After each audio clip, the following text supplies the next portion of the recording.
Center for Sustainable Agriculture board for, about 20 years? 21 years.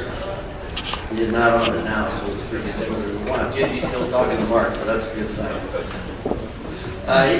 He's conducted legal seminars throughout the U.S. and I think about 28 different international countries abroad. He's on the boards of the Iowa Natural Heritage Foundation, the Food Corps, the Seed Savers Exchange.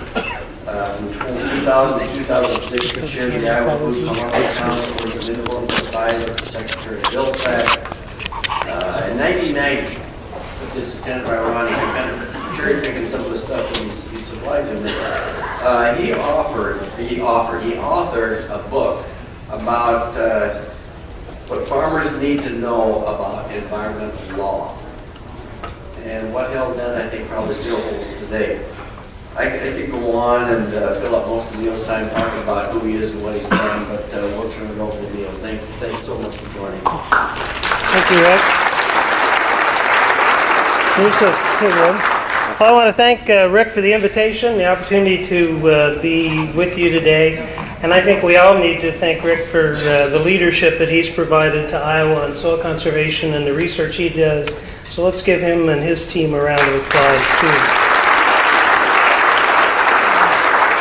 I want to thank all of you for being here. I got here a little earlier this morning. I've learned a lot, and hopefully you have as well.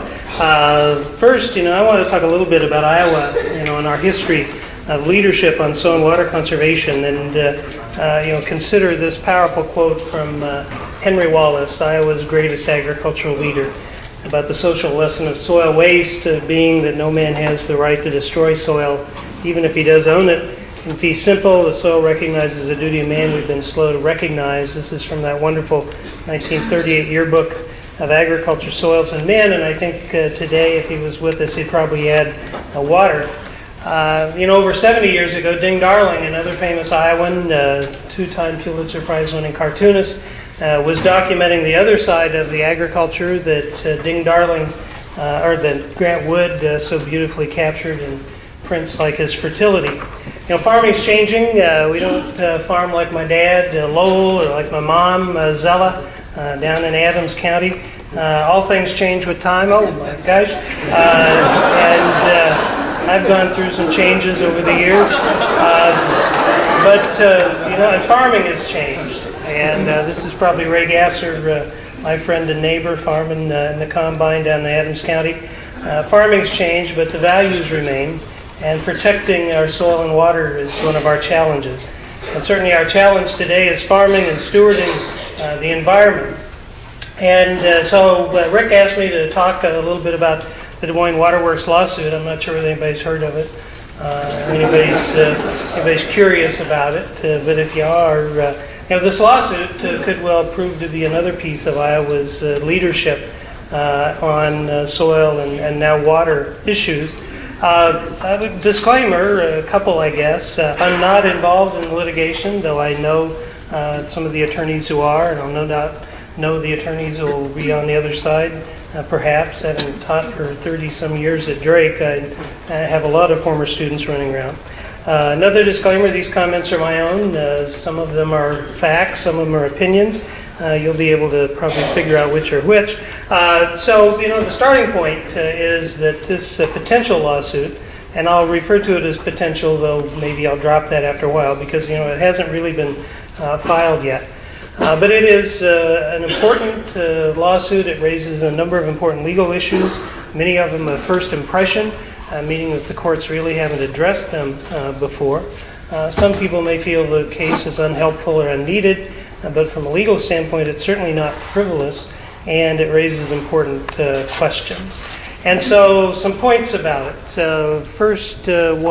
Point number one, this is a Clean Water Act citizen suit claiming the drainage districts are point sources that need permits from the EPA to discharge. So let's unpack a little bit of that. Clean Water Act's a major federal law designed to protect water and prevent pollution, authorizes the EPA, though the states, in fact, actually administer the permit processes in the state to provide permits to point sources, you think pipes and ditches, to allow them to discharge within limits and after treatment, whatever the permit requires, discharge pollutants into the waters of the United States. You know, most environmental laws have citizen suit authority. And citizen suits are primarily a provision in which you or I or anyone who feels that they're impacted by someone violating an environmental law to consider filing litigation. The laws require that you provide notice to the agency that's responsible for the law and to the potential affected parties so that they have an opportunity to respond or to act. The idea of citizen suit authority is it broadens the resources available to enforce environmental laws. This lawsuit or potential suit raises, as I said before, a series of complex and important legal questions for the federal court to potentially resolve. And I'll just drop a footnote, and we'll talk about it much. The notice of intent also lists a number of Iowa law provisions, which could also be part of the claims in the case.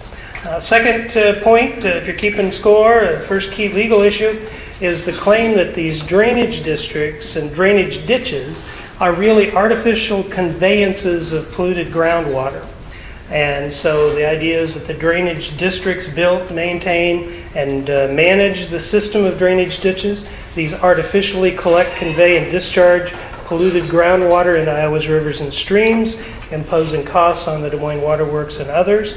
And this makes the districts, and this is, I'm speaking right through what they're claiming, this makes them point sources under the Clean Water Act need permits to discharge, no different than if it was a pipe coming out of a municipal sewage treatment plant or a private factory. You know, agriculture, there's a beautiful scene of a wetland up in, that's by Armstrong, I think. Agriculture, this may surprise you, but agriculture is largely exempt from the Clean Water Act because agriculture is considered to be a point source, or non-point source. The EPA and the state don't treat drainage districts as point sources. They consider them to be exempt non-point sources. They carry stormwater running off of farm fields. And so they're exempt from any permitting requirements, as is most of agriculture, the one exception being livestock facilities and only certain ones that may be required to obtain a permit. Otherwise, the Clean Water Act has almost no application to row crop farming. The point number 3, another key legal issue claimed in the case, you can ask this in the form of a question perhaps, we heard some good science on this morning. Do nitrates enter the drainage ditches from groundwater? And the second claim, of course, is that they are coming in through contaminated groundwater, being collected from tile outlets that drain into the ditches, as opposed to being surface runoff. This is critical to this lawsuit because the Clean Water Act does include within the definition of exempt non-point sources, the term agricultural stormwater discharges. And so, as I say here, this means that the outcome of the case could hinge on whether or not what comes out of a tile line is considered to be groundwater or stormwater surface discharge. As I say in the next slide, after another scene recreating on one of Iowa's lakes, this is Panorama, the Clean Water Act doesn't define the term agricultural stormwater runoff. Courts have never really had to answer it directly. Some observers, and you may have seen these comments, say that tile lines have always been considered to be exempt. Well, yeah, if you had one, you might consider it to be exempt, but that's different than whether or not anybody's actually ruled that it has been. Now, there's a similar phrase or a parallel term on irrigation return flows, which can also come back through drainage tiles. And in fact, a court held that those were exempt. But this case doesn't involve irrigation return flows, right? It involves what comes out of tile outlets into drainage ditches. And so the importance of the groundwater surface water runoff distinction means that the evidence of the water contamination, where it's coming from, when it's coming into the systems may well be, again, critical to the case. Key legal point number 4, for those keeping score. Key point This is legal point number 3. The lawsuits against the drainage districts and not farmers or at tile outlets. Instead, right, the drainage districts undeniably are responsible for creating, operating, and maintaining the ditches and the systems.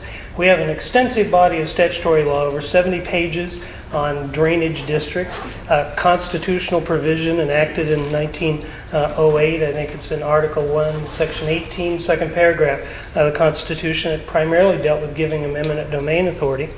But I think it's fair to say the common understanding of the legal status and authority about drainage districts isn't necessarily well understood. And as I say, oh, there's another, it's a pretty scene. I think that's up in Iowa's Great Lakes.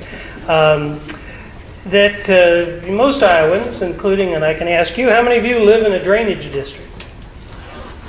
Okay, so we have a smattering of hands, perhaps 25%, which is roughly the percentage of the area of the state that may be in a drainage district. You know, I grew up in southwest Iowa down Ames County, and if the water got too high, you just stepped a little higher up on the hill and let it run by. We didn't have to necessarily worry about having a drainage district. And so, you know, this is an important case, but it also raises some really interesting jurisdictional issues. And by jurisdiction, I mean kind of who's responsible here. Because you probably read the stories that say, well, the suits are going to be against the counties because in these counties, the Board of Supervisors serve as the trustees and manage the drainage districts. And that's true, right? For convenience, and most drainage districts are managed by the Board of Supervisors, though the landowners within a drainage district can decide to be their own trustees. But part of the issue is, so the suit, is it really against the counties as the county, or is it against the Board of Supervisors serving as the trustees for the drainage districts, right? Because at the end of the day, part of the question may be, who's going to pay the freight if there's some type of costs or damages that are involved? Okay? So, next key legal point, and this is that nothing's probably going to happen quickly, though there may be stuff going on. But one of the things is, you know, the suit hasn't necessarily been filed, and a 60-day notice runs out sometime next week. It's not clear if they will file, when they'll file. They could delay indefinitely if in fact there's some type of action. I think the Waterworks has been holding negotiations with various political leaders, county officials. The legislature could do something. You'll hear me refer to this several times. We could actually vote and raise the sales tax and fund the Natural Resource and Outdoor Trust Fund, which 60-some% of Iowans voted to create in a constitutional amendment in 2010, but which has not been funded yet. And certainly legal maneuvering and delays are likely, right? This is where the lawyers are going to come in.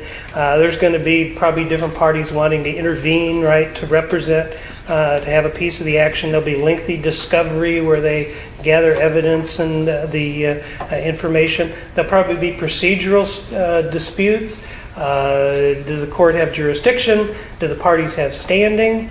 Does the Clean Water Act really apply to these waters that are involved? I think that those are most likely going to be unsuccessful, but they could well take time. Once it goes to trial, the court decides whether or not they're ditches, whether or not the ditches are point sources. That's probably going to be appealed. And so it'll take some time. And some people have pointed out, oh my God, that's a problem with this thing. It's going to take so long. Well, you know, litigation takes a long time.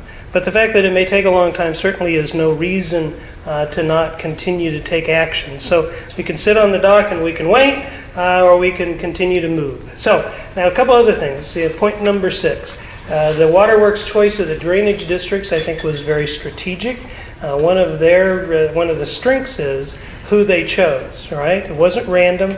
They were selected because they were predominantly agricultural, because the Waterworks was able to obtain and verify credible and accurate readings of significant nitrite pollution. And part of the choice of those districts, I think, was designed to deal with what have been some of the defenses, the lack of credible data, and also kind of the goose poop and golf course arguments people have used to try to say that it's other things that is doing this, but here it may be hard to deny that agriculture is a predominant source. What are the potential implications? Well, assume for the sake of argument that the district or the federal court rules that they are point sources and that they need an NPDES permit. That's a National Pollution Discharge Elimination System. That's the acronym for the permits that EPA gives. Then you have the question of what's going to happen next, right? What's going to be the implications? And at that point, I think you're also still in an area that's very uncertain. EPA in Iowa doesn't consider the districts now point sources, so there isn't a permit requirement or permit standards for how you'd give them. EPA would have to develop whatever that permitting process could be, and it could actually, have a permit standard that required various things, or it could also develop a general permit that didn't perhaps require very much, right? And we need to put quotes around that, right? Because requiring them, as to what they have to do, whether you give them time as opposed to some type of set deadline to meet certain reduction goals, right? So there's still a lot of uncertainty there. Then we get to the question, though, what could the drainage districts do if they were asked to protect water quality? That's another part of what happens next. And so then the question is, well, what kind of legal authority do they have to do this if they were somehow asked to do it or required to do it by the courts? Clearly, they have significant legal powers, right? They have the power of eminent domain. They have taxing authority. They can levy assessments on landowners, right? That's how they pay for the construction and maintenance of the districts. They can enter onto property to construct and perform maintenance or to extend ditches, whether or not you want them onto your property, right? So, it's a fairly broad grant of authority. And so then the question becomes, so while they haven't necessarily operated as a water quality protection organization, no surprise, that's not why they were necessarily created, at least I think it's not unreasonable to believe that they may already have the legal power to do so by such things as requiring vegetative buffers. They could perhaps require some type of field edge treatment, perhaps created wetlands. And I asked the question here because that's a professor's dodge for when you don't know the answer. For example, professor says, could the districts require farmers to create wetlands or even purchase district-owned land to be used as wetlands to treat water flowing through the systems?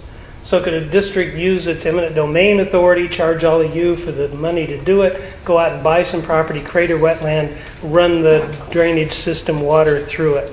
Right? And I say here, the truth is I think this is a largely unexplored area of law, or let me rephrase that. If it's been explored, I didn't do it, and I'm not sure who did, right? But there may well be people who work for drainage districts who've looked at these much closer. Okay, well now some comments that are more perhaps about how we got to where we are. I think the proposed lawsuit was predictable and it was understandable. The Waterworks have been talking about doing this for almost 2 years, right? Saying that they were going to have to consider filing suit unless something happened. I don't think the board takes the action lightly or without significant cost, but I think it's clear that they're frustrated at the rate of progress and that the reliance on the nutrient reduction strategy and the paltry level of funding that state's putting into water quality initiatives was kind of tipped them. What else may have tipped their decision to sue? I think the governor's veto at the end of May last year of the extra funding that the legislature put up for clean water was perhaps seen as a lack of good faith. Certainly this winter's spike in nitrite levels has indicated the problem's not going away. I think they're probably also bothered by the claims of progress that people are making about, oh my gosh, the water's getting better and we're making real progress under the nutrient reduction strategy, even though, as we all know, it's relatively early. So, the Moines Waterworks appears to be tired of waiting. Oh, there's another beautiful scene. This is on the upper Iowa, right? About 15 miles east of Decorah. So, the real legal issue here, point number 10, is the issue of accountability and responsibility. The Moines Waterworks Board's obligated under the Safe Drinking Water Act to provide its 500,000 plus customers with clean water. I think they're frustrated that others in the watershed don't appear to have any similar level of responsibility, at least under current legal interpretations. And so as a result, I think, in other words, they may think talk's cheap, action so far have been minimal, and the lawsuit seeks to share the responsibility for clean water. Okay? Now, I think the dispute also illustrates a number of ironies and conflicts within Iowa water debate, so on water conservation debate. First, we have a local unit of government that was created with regulatory authority to protect soil and water, which is the Soil and Water Conservation District. Many of you are probably on district boards. But of course, they aren't in the lawsuit, right? The drainage districts are, and it's pretty clear they weren't actually created to do this, right? They were created to drain the water. Second, you have this whole issue, and there may well be debate about this. I've got a degree in forestry, which is science, but I'm not a hydrologist. But many believe that surface runoff is the real cause of water pollution. But the claims made in this suit is that the surface runoff really dilutes the contamination, and it's the later tile outlet groundwater that really spikes the nitrites. And so that's why the suit focuses on groundwater. A third one, I think, is that many agriculture groups claim that non-farm sources are contributors, and certainly they may be. But, right, again, these districts were chosen to try to minimize those potential claims. And fourth, I think it's clear there's an anti-regulatory dogma that's been driving much of the debate about Iowa agriculture and water quality. And unfortunately, this has delayed our consideration and adoption of effective and low-cost regulatory steps that could have helped us address the problem before now. I'm going to talk a little bit more about those. Reactions to the proposed lawsuit have been mixed, but generally positive. They range from the governor's comment about how Des Moines had declared war on rural Iowa, and some pork producers talking about maybe they should boycott Des Moines instead of having the pork congress there. But, the lawsuit, I think also, and you have your own opinions on this, has generated, I believe, a surprising level of supportive comments from across rural Iowa, which I think illustrate a growing and collective concern about water quality. And then I also threw in, because this is one of my hobby horses, our deterioration and our commitment to soil conservation. But, and then the Register had an Iowa poll, right, at the end of last week. There's the drainage divide, the Mississippi-Missouri drainage divide. One of my bucket lists is to hike that drainage divide, right? We don't have the continental divide in Iowa, but we should create a trail that walks the drainage divide, and you'd never have to go across a bridge, right? That's the whole point. So, but back to the comments. The poll showed that, as I said, that the majority of Iowans, rural and urban alike, support the idea of the suit. And, the real surprise here, and I've already used the word irony, so I can't use it again, but maybe I can. The irony is, this lawsuit could well prove to be one of the most important things that's happened in natural resource discussions in Iowa in recent years, in part because it's got everybody talking, right? It's kind of snapped us out of some lassitude, perhaps.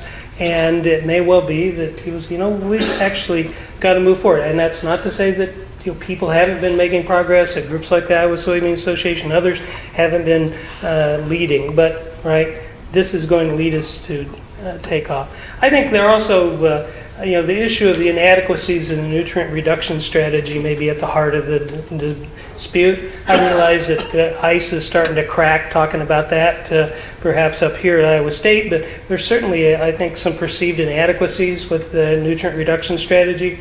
The fact it's entirely voluntary, it has no standards, timelines, or measurement, and it has a relative lack of funding. It's really not a plan, right? I mean, it's a strategy, but it doesn't have a timeline or a funding commitment. At best, it's a promise that we're going to try harder, and I think we are.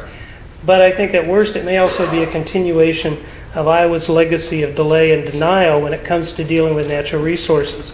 And if you think I'm just being a kind of a butthead about this, let me give you some examples, right? I mean, we've never funded REAP to the $20 million we said we would. We had a program back in the 80s called T by 2000, which we abandoned when we had the 85 conservation title. We have a goal that we'd have 475,000 acres of buffer strips within 5 years. We have the I-Will funding. We passed a law back in the 80s that said 10% of the state was going to be publicly protected, right, within 10 years. And so there's a whole litany of legislative things that we've enacted, but we haven't necessarily fulfilled them. And so hopefully our commitment to water quality is different. And I think part of the problem is that it also, the failure to create a funding mechanism isn't really helping the farmers who want to do things, farmers and landowners. As I mentioned, the Soybean Association before, they've been leading on water quality issues for a number of years. They deserve a lot of credit, and the farmers and others that they work with. But it's hard for us to argue, particularly when you look at what was in the nutrient reduction strategy about the projected costs of cleaning the water, and then you compare that to the amount of money we're putting up, that it's pretty minimal, right? And so the fact that cost share money may go out the door in 5 days isn't necessarily a sign of success. To me, it seems more an indicator that we're putting enough money up into it, right? Because if we have that many people willing to make these type of investments, we should figure out a way to actually do it. And I'll come back, and that one of the ideas is that we can raise the sales tax and fund the Natural Resource and Outdoors Trust Fund, which allocates almost half of its money to soil and water conservation and water quality protection. Okay? So, if we were serious about doing that, we would do that. And we now have a bill number. There was a bill introduced yesterday in the Senate, 357, on that. Well, oh my gosh, there's another beautiful scene. This is up off a ridge up on the upper Iowa. But let me conclude, as I probably should, with a few comments. When you're shaped like a hammer, everything looks like a nail, I guess. And when you're a lawyer and you deal with law, you think everything involves like a regulation. But one of my pet peeves is that we need a regulatory reality check, right? I think that much of the support for the nutrient reduction strategy as a solution is really an effort to try to prevent the consideration of any type of regulatory approaches. And consider how often you hear people talk about, oh my God, we don't want those one-size-fits-all regulations, or there's no regulation that we could enact that would clean up Iowa's water.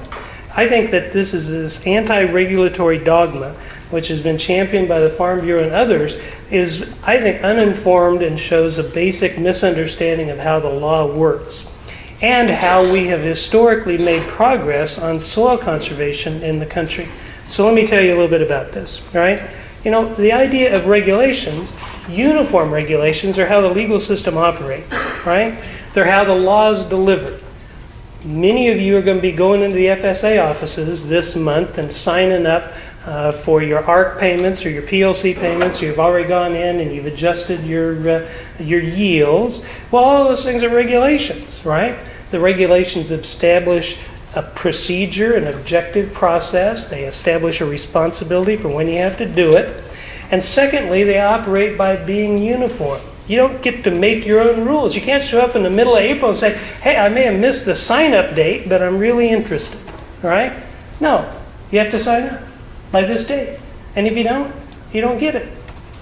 That's easy, right? So, it's the same way if you want to buy crop insurance from RMA. And here's two examples of one-size-fits-all regulations that you follow every day. Speed limits and blood alcohol limits, right? You don't drive 60 in the school zone and then tell the officer it's okay because I'm a really careful driver, right? And you don't blow a 1.6 on an alcohol test and say it's all good because I can handle my liquor, right? The rules are the same for all of us. And the point is, you comply with the rules mainly because you know it's the right thing to do. They're in the public interest. You don't necessarily comply with them because you're afraid of going to jail, right? And the point is, the regulations, if they're written well, don't necessarily prevent people who want to comply from doing so. But they do require action on the part of those who otherwise would refuse to act or to comply. Okay? And if you want to see a good example of this, think of the federal soil conservation law. The 1985 conservation title, probably the most important thing we did in agriculture and soil conservation in the last half century, right? Sodbuster, swamp buster, highly erodible land, the CRP, conservation cross-compliance, or now compliance, right? Conservation planning, right?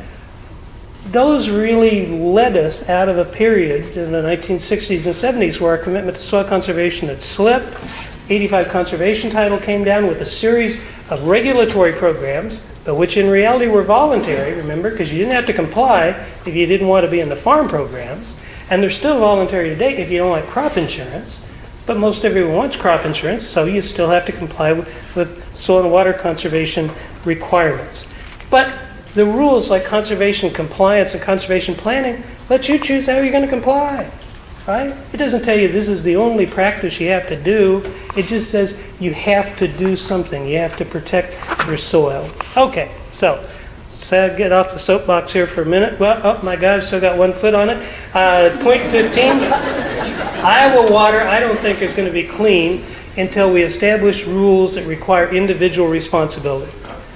The range of entirely unregulated farming actions that can impact water quality, such as unrestricted tiling, farming next to stream banks, as 2 good examples, mean that there may be a key role for regulatory approaches. Iowa law already establishes a duty on the part of landowners to meet the soil loss limits established by the soil and water conservation districts. And I think we may well need a similar rule for water quality if in fact we don't already have one. But again, the regulations that could be adopted here don't need to be onerous, they don't need to be overly restrictive or costly. And let me give you 2 examples of, I think, what could be effective, relatively easy to adopt, and limited cost regulations. Drum roll, please.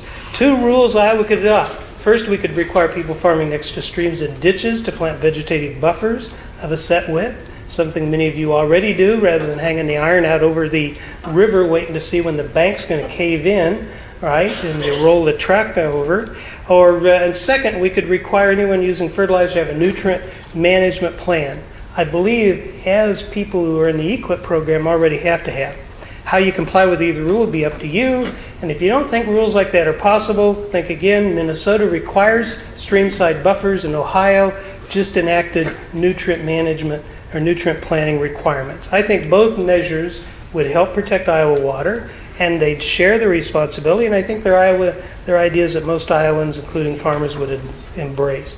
Well, in 1979, the Iowa Supreme Court in Ortner versus Woodbury County Soil and Water Conservation District upheld a constitutional challenge to the law that required landowners to expend funds to comply with soil loss limits. And this is what the court said. It should take no extended discussion to demonstrate agriculture is important to the welfare and prosperity of the state. It's been judicially recognized as their leading industry, and the state has a vital interest in protecting its soil as the greatest of its natural resources and has the right to do so. And so the question is, do we think the same thing about water? Well, point 16, here's the last one. There are risks and uncertainties for farmers with this lawsuit. I haven't tried to paint a white fence with it because I can understand why people could be nervous. It raises a lot of questions we haven't looked at before, right? There's cost to any type of litigation, and there are risks as to, well, what happens if somebody says that we have to change how we've been doing things, right? And so that's what I say. The outcome's hard to predict. And the waterworks officials, and I've heard them speak a number of times, say, well, we're not suing farmers, we're suing drainage districts. Well, that's a bit disingenuous, right? Because if in fact the districts have to do something, well, the only thing they're going to do is something that actually affects farmers, right? So clearly the litigation has an impact on farmers, but this is another important thing to remember. Only farmers within drainage districts. Because if you're like we were down southwest Iowa, and what's coming off of your fields is going right into the creek, that's exempt non-point source pollution. The key with this lawsuit is this whole idea that the drainage districts have created these artificial drainage structures and that they're the conveyance, right? And if the court doesn't buy that, or buy the groundwater surface water distinction, case doesn't go anywhere. And so that's why it's, as we like to say, that's an interesting question, right? Well, yes, it certainly is an interesting question. So, conclusion, what's next? Well, I don't think the lawsuit can be wished away. There isn't anything the legislature can do, I don't think, to shield the drainage districts or the governor. The waterworks, part of their concern is they're facing not just the daily costs of running this nitrate removal system, but they're looking at the possibility of having to build a $100 million new facility to do it. Well, that'd make the water safe, but it didn't do anything to take the nitrates out of the water. They're coming into the system, right? And so part of the question is, why don't we look at finding some long-term solutions? And we heard this morning, if you were in one of the presentations, that relatively small changes in the loading in the top end of the drainage district, right, in the watershed, can have a fairly significant cumulative effect as it's diluted coming down the system. So there are solutions, there are things out there, And of course, the real answer is for us to collaborate, support innovative efforts to protect water and soil, support profitable and sustainable farming. You know, Aldo Leopold, hopefully you certainly have all heard of him. Hopefully some of you have read the Sam County Almanac. If you haven't, Mark, I'm sure we still have some copies in the Leopold Center. His essay, The Land Ethic, I think is one of the most important things you can read. It can change your life. It certainly did mine. Leopold's ideas about an ethical obligation on the part of private owners is the only visible remedy for these situations. He was talking about soil erosion. That's what's reflected in this provision. This is a provision of Iowa law that imposes the soil duty to conserve the fertility, general use, the value of the soil. It's hereby made the duty of owners of real property in this state to establish and maintain soil and water conservation practices, right, as required by the commissioners. And this may be another issue, I don't have a slide on it, but the soil and water districts can in fact look at more that they can do. Well, it's been our honor for the last 5 or 6 years at Drake to have a partnership with the Leopold Center on what we call a Sustainable Land Tenure Project. On November 19th and 20th, we're going to be putting on a 2-day conference on Iowa's soil and water conservation policy, past, present, and future. We're going to talk about taking responsibility for how our land's farmed. There's a picture of my favorite farmer, my wife. I like to end with a slide of little girls and kitties because everybody smiles. So, there you go. Let's,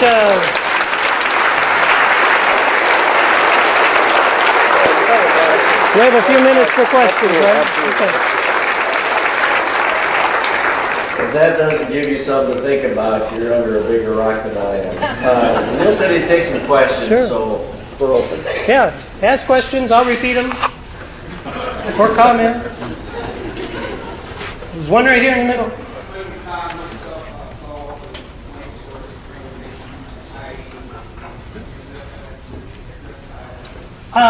The question is, couldn't Congress, answer this? And I guess what you're saying is they could provide a further definition of agricultural stormwater discharge, or such that it includes what flows through drainage ditches.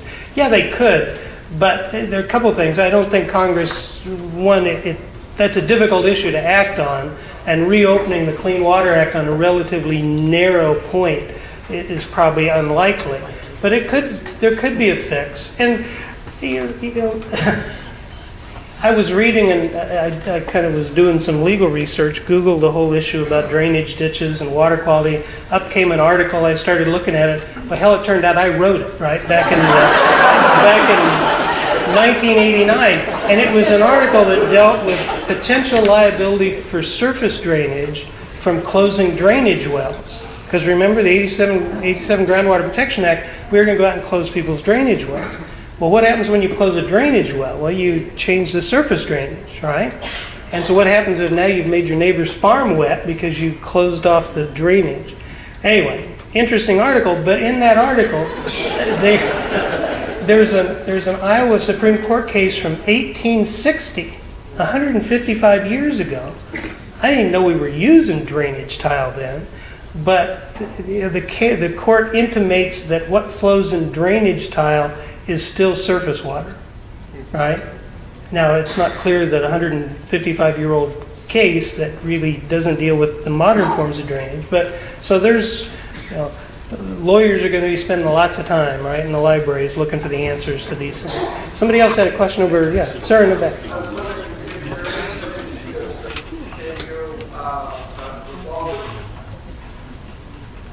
Well, the question is, if you're in a drainage district, can you dissolve it? And I'm sure that somewhere in that 70 pages of drainage district law, there's a process for dissolution of the district. The challenge that you have there is that several challenges. If you don't have the district anymore, then you don't have anybody necessarily to maintain it or to charge people to maintain it. And so that's a short-term, dodge. And because the drainage districts, depending on how they're structured, may in fact be cumulative, you'd have to have a decision that went through the full reach of it. Because if you're downstream from me and you decide to get out, right, and now the water's backed up on me, right, there's an interesting interplay between Iowa drainage law and drainage district law, right? Because if you aren't dealing in a place where you have to create artificial drainage, the typical drainage rules are a dominant and servient estate, right? If you're uphill, if I'm uphill from you, I have the right to put my water off on you. You have the duty to accept it. You don't have to necessarily accept it in the place that I want to put it to you, right? There's all types of court cases, but you can't just back it up. Iowa doesn't follow the common enemy rule, which is the other alternative, right? Instead, we use servient and dominant estates based on elevation.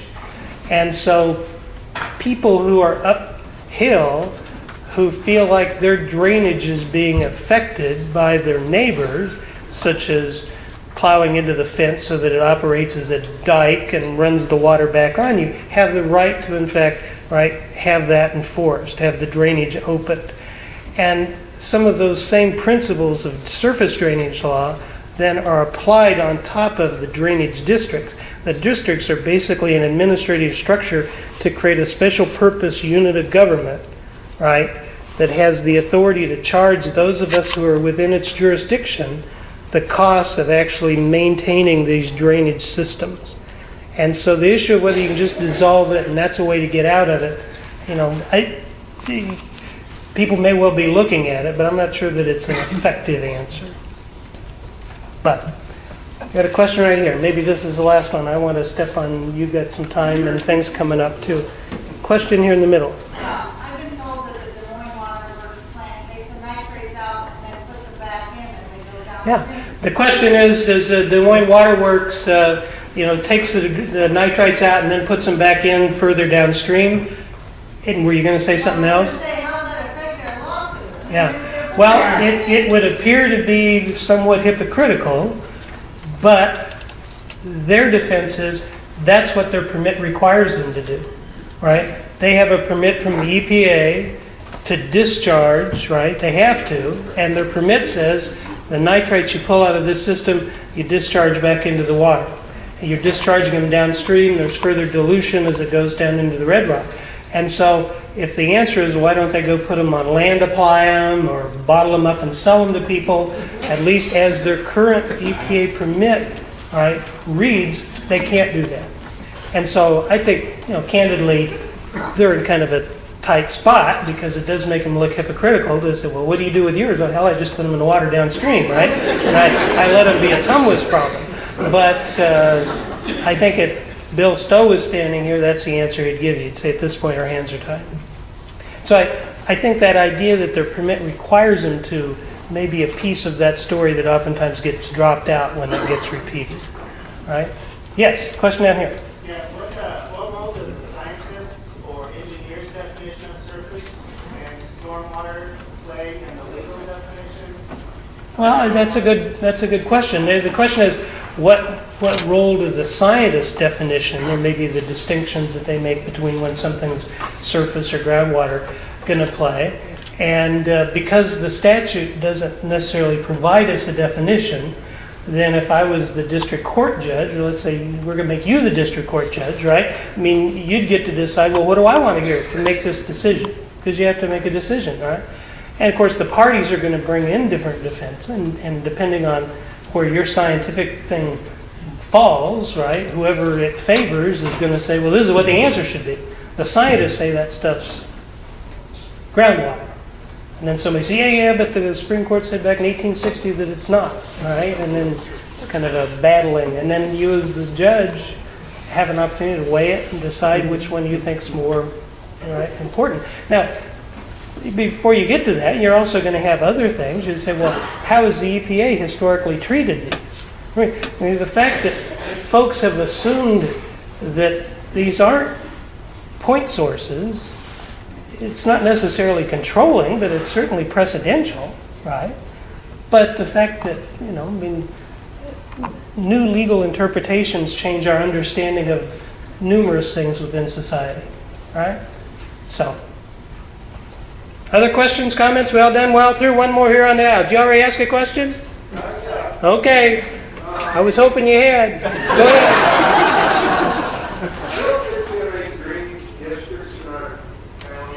Where are you at? I don't know. but we have county tie. Is that going to end up, is that kind of the same playing field? That's interesting. So I'm not familiar with that. Because my outhouse answer would be, as long as you aren't in the lawsuit, you're okay, right?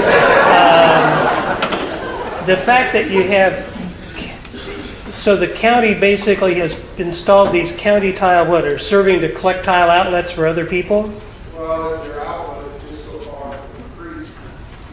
Yeah, They put the county tile, large tile. sure. Put diameter, Who paid for it? And so everybody paid for it. Yeah, well, see, this is one of the, I mentioned earlier, this kind of jurisdictional issue between whether, is it the county being sued or is it the drainage districts being sued, right? Because let's say this is our county, but this is the part that's in the drainage district, right? Well, the drainage district has legal authority over all of you to be able to assess you money based on, right, a determination of how much you benefit by the operation of the drainage system. The rest of us as residents of the county wouldn't necessarily want to have our taxes assessed to pay to improve your drainage, right? And so that's the difference between it being a county-run system like county roads would be, as opposed to it being a drainage district, which for administrative convenience is administered by the Board of Supervisors, right? Who apparently put on a different colored hat maybe, when now I'm acting as the trustee as opposed to the Board of Supervisors. If you've got county tile, though, it sounds like those were maybe paid for by everybody. And those would be more comparable to, right, the county putting a culvert under a road, right? And part of the justification may be that the drainage may be protecting the road system as opposed to just improving the drainage of individual properties that are benefited, right? Because oftentimes, lots of drainage cases have oftentimes been triggered when the county comes in and does something, puts in a new road, right? And then they changed where the culvert was, or they went in and they screwed up the drainage, and then the neighbors get into a fight over how the drainage had been changed. Because one of the other aspects of Iowa drainage law, it's a little bit like fence law, in that you can enter into agreements between neighboring landowners, right, that this is the drainage we're going to allow, right? So you could obtain an easement. And you can even obtain over time what's called a prescriptive easement, right? Which is I have the right for it to be like this because I've been doing it for years. So anyway, drainage laws, anyway. One more question. We all done? We all through? Open the gate. Sold the bull. Thank you very much. That's really, really good. I'm going to fail to mention that the meal was in Florida.